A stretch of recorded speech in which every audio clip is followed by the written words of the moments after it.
board who are here as well. And for our alumni board, if any members are here, if you could please rise as well. I'd be rising.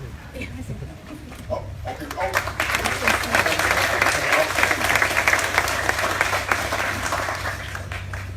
Now, before I turn it over to Dr. Crandall, I'd like to acknowledge a number of the supporters who helped us get to this point. I think you all know that this is part of a $41 billion initiative in county, private project. This is the marquee project that you're all familiar with. A $14 million project, which includes another $3.7 million in funding that was supported by you, our public, by the state of Michigan, by the United States Department of Commerce Economic Development Administration, and the state of Michigan in multiple manners, including the legislature, and I believe we have multiple legislators here. I saw Senator Jeff Hansen, I think I see Rep. Holly, who was right behind me, and my missing any state representatives who may be present. I'm looking for Rep. Marcia, I'll be right, I know she will continue to be here as well.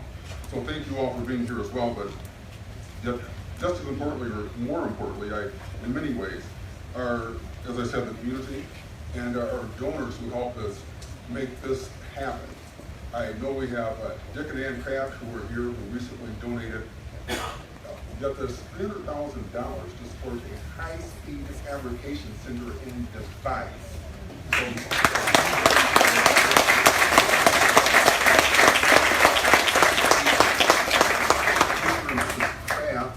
You know, I had no idea what a high-speed fabrication device was until a couple months ago. There's a very fast 3D printer. So that is just very cool, besides being very generous. Nick and Ashley Sarnicola, through the Next Gen Foundation, donated $200,000 for an entrepreneurial fund, which would allow one of our students each year to compete for funding to support their creating a business. And so I know that Patrick Adams is here, and I think he's in the back filming, but Patrick, if you would wave.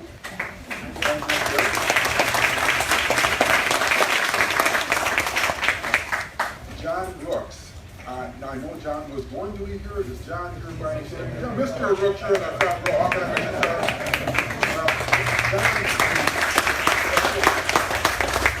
John in many ways made a lot of this happen, being one of the arguably the most important developer in Muskegon in decades.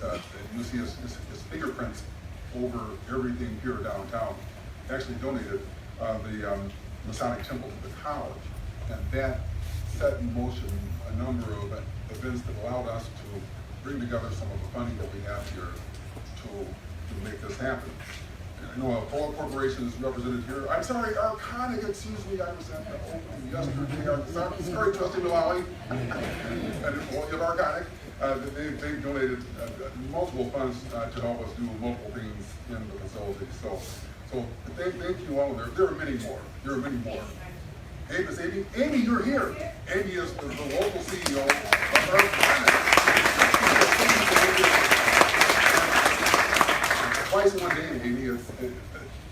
Amy and her company, Amy Heiser and her company, donated funds to also help us help train employees in our region through an institution or initiative known as Achieving the Dream. And what that allows us to do is help not only our current employees, but employees from the region understand how we may best meet the talent needs of the 21st century in West Michigan, specifically in our service area. So thank you, Amy, for that. It's great to see you twice in a day.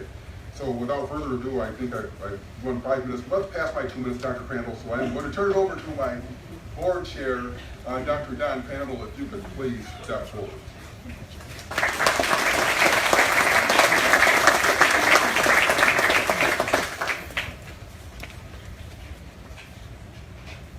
I put together a few notes. Many of the things I'm going to say Dale's already covered, so this is going to be a short. Anyway, on behalf of the Muskegon Community College Board of Trustees, I welcome you to this exciting moment in history for Muskegon Community College. I want to recognize the Board of Trustees. They've all been introduced to you, but it's their leadership over the past 5 years that is instrumental in achieving this milestone for the college. But it's not only the Board of Trustees. It's also a concerted effort by not only the board, but by the president and his administrative and support staff, by the faculty, by students, body, by representatives of the community that has supported this over the time. And it's this combination that has really led us to this place we are. The community college actually started a strategic plan several years ago, and we're in the final phases of that plan. We've just launched our new strategic plan, and we have broad representation, I think, as one of the strategic planning committees. This past month or so, we've had over 150 people representing the college and the community as a whole participating in that. And that's going to drive what the college does over the next 5 or 6 years. But go back 5 or 6 years, we had a strategic plan at that time, and we came up with 4 major goals that we were trying to meet. The first was develop a new science center to improve our STEM education processes.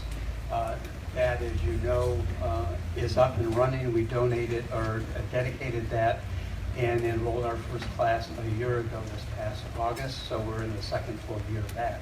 That's been a really exciting program and getting a lot of tremendous feedback on how that's helped advance the STEM education for our students. The next one, obviously, is the downtown campus, where we're talking about this today. It was an interesting path to get to the downtown campus. Initially, there was some concern about separating the campus from our main campus and moving downtown, but we had a lot of input from the community telling us that they thought it was really important for the college to be downtown and help in the redevelopment and revitalization of downtown Muskegon. I think one of the biggest campaigners was the Cheese Lady. I think the board received about 75 or 80 personal letters from her customers encouraging us to move downtown. And we did that. And I think fortunately for us and for the community approved a $24 million tax assessment to support all of our projects. As Dr. Nesbury mentioned, that $24 million project has now grown to about 46, and we're not quite sure where it's going to stop. So there's a huge delta in there that we've been working very hard as an institution and as a community to fill that gap. And I think that when the board initially looked at all of these projects, we thought it was going to be around a $50 million project, but we didn't think the community was willing to support that in tax revenue. So we decided to go for the 24 and then raise the other on our own, and we're in that process now. The third phase, after the downtown development, will be an expanded health facility. The college is committed to contribute to the health and welfare of the community, and through an educational process, we've already been involved in our nurse education, our physical therapy, lab technicians, and so forth. There's a long history. We're moving now into a more aggressive role in the community. We purchased, not part of the original plan, but we had an opportunity and purchased the former Y. It's now the Lakeshore Fitness Center. It's allowing us to start our fitness program early. We've had a lot of partnerships with Mercy Health to develop our new facility and strengthen our relationship with Mercy Health, and moving forward with a very strong effort by the college and Mercy Health in partnership to improve the health and welfare. And then once this downtown center is open, we move our applied technology that's currently in their location on campus. We move them here, and then we can start the renovation of the arts and humanities project, was the last of the 4 projects. We anticipate that the Chronicle Center will be opened, or the downtown, the state MCC Downtown Center, it will be known as, will be open for students the fall of next year. So we're on a very short timeline, and we're moving fast toward that. The financial support for this, for the Greater Muskegon, came from the Greater Muskegon Community, State of Michigan, the federal government, several local businesses, and individuals. Dr. Nesbury has highlighted those.